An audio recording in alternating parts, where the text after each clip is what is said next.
Unaonikubali ndo wale wanga tu. Unajua kwanza labda komeni ukimwona mtu kwa siku anakusalimia mara 4 mchana mmekutana tena mlimani sita kukusalimia unajua wewe adui. Ila mimi nakukubali lakini sio. Unikubali kwa tu ndo adui namba 1. Wewe si ndio unanizuia mimi kwa Manara nisichukue mzigo. Hadi siku nikakupigia kibao. Mzee akamwambia wewe Doto ana kazi yake, wewe kazi yako kupiga kelele, Doto kazi yake kuhamasisha. Unakumbuka? Lakini Doto mimi nakukubali sana. Sio umeelewa? Kwa hiyo watu tu wanaongea mzee ana shida, wala yule binti yangu ana shida kichoko. Sawa? Ibilisi mwakuta tu. Shetani mnasemaga shetani. Sawa? Maana Mungu tumtumie huyo shetani. Maana kila siku shetani atumtaki leo tumtumie. Kwa shetani aliwapitia tu. Lakini wote hawana makosa. Katika maisha changamoto hazikosi, ndio maana ikaitwa dunia. Sawa, Doto kwa age yako umesema una miaka 45. Sasa hivi ni umri mkubwa kidogo. Tuambie. Mbona unaangalia hizo dhahabu zinakutoa roho kodi nazo China? Hivi vitu vya kawaida bwana. Wewe unanioje unaangalia dhahabu? Ukachanganyikiwa ni. Jamani, mimi nakuheshimu kwa sababu hii wanahabari wakubwa. Hii dhahabu usifanye mchezo. Milioni 45. Mbona kama zinazidiana ukubwa, moja kubwa nyingine ndogo? Sasa si matashtiti najidai, kubwa na ndogo napandisha. Si hela na lakini kwa dini ya sheria Kiislamu. Hiyo ndio haitakiwi. Hii dini hiyo umeileta wewe. Dini inampenda kila mtu. Hata ujichanje chupa dini inakupenda. Lakini hizo wanakuwa wanawake. Kwa nini hiyo unasema wewe? Una hela. Una hela. Wewe ni shati lako limekupauka. Kuna mtu anataka wewe hivyo. Ai rangi yake. Eti anaambiwa anavaa kina dada. Sema una riziki ya kuvaa hii cheni. Hela yake ni kubwa. Bei gani hizo? Unauliza bei gani? Piga hesabu milioni ziwe 10. Bei gani? Hizi ziwe 10 milioni ziwe 10. Unata hela inakutoa jicho. Hapata ulichokifuata hela tu sasa unaona eti kanyamaza kuona hela. Wewe umeletwa na nini hapo? Umeletwa na habari, umeletwa na utamaza vitu za mwilini mwangu. Eti ukaletwa na utamaza mwilini mwangu ajetwa na habari.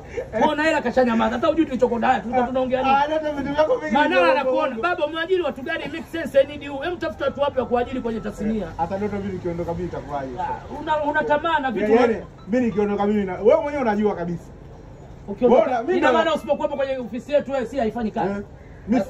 Mimi naongea na mzee akuweke wiki tuone kama maajabu hatakuwepo. Tena maajabu ndio atakuwepo. Wewe kwa sababu leo unaita masiala tumekupangia kule Mbagala. Unaleta jeuri. Wewe siishi Mbagala. Mzee kakupangia Mbagala, afya yako bado. Sasa sikiza Doto, tumalizie hii.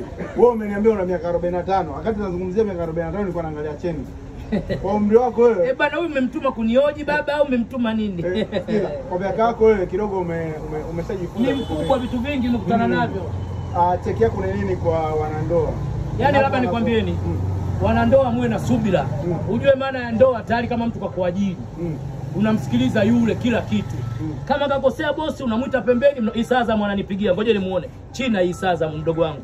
Ananipa mipango ndio. Sasa Isaza mbona namba ya bongo? Isaza huyu ananipigia China ngoja huyu hapa. Isaza. Isa. Unasikia? Niko na waandishi wa habari kama mimi hapa. Isaza yuko China. Ananipa mipango. Anakusikia hapa Isa, niambie mdogo wangu.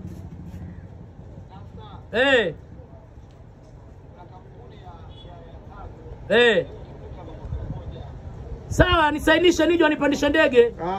Tulia, wewe mtoto wa Manara. Nimekwambia Isa ananipa mipango, umeamini? Naam Isa.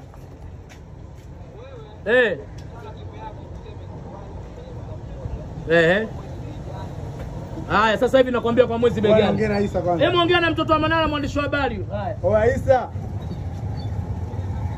Inakuaje mwanangu unaongea na Kendrick hapa? Unaona, nampa mipango. Asa mnamletaje mtu China anakuja kuomba watu hela? Achana naye kwa sababu anaona waandishi wa habari wamejaa. Mimi naweza yeye mwenyewe ananiomba hapa nauli akimaliza kunioji.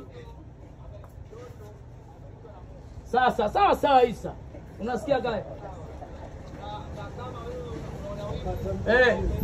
Haya. Sasa Isa umewapatia. Ngoja ndugu yangu nimalize interview na kupigia. Una akili Isa. Teki yako nini sasa kwa wanandoa ambao wakiachana wanaongea Yaani labda nikwambieni hii dunia wanandoa, mkiachana msigombane, msitamkiane maneno makali. Ipo siku mtatafutana.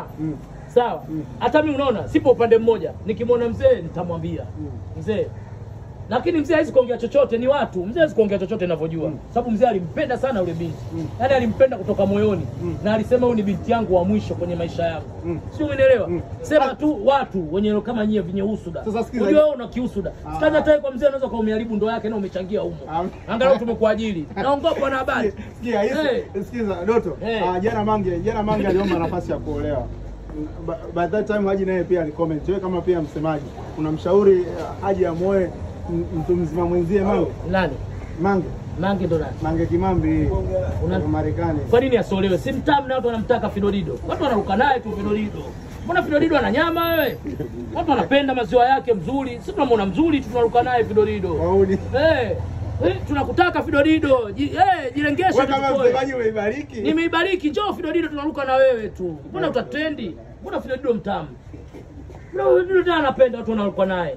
Doto basi mimi namalizia kuletea nini kutoka China? Nikuletee nini wewe mnafiki? Hata nizadi nao nitakupa. Wewe mnafiki nikume hata nikitupe chini watu waokote. Bwana mzee huyu mtoto huyu. Hii tarehe yake ya mwisho mlipe mshahara wake tuachane naye. Kazi alotumwa haifati, anakuja kuleta vitu vingine. Hata ukajua mzee atamuogopa ile Fidodido. Mzee anaruka naye na anaselebuka naye kama kawaida na anamjaza mimba. Fidodido mbona mtamu wewe? Anaiti anakaa kwenye joto huko Ulaya. Tunaye. Isa kakutengenezea jumba la kuswali. Anaweza kanitengenezea kajitengenezea wewe mauti. Una swali unadhulumu watu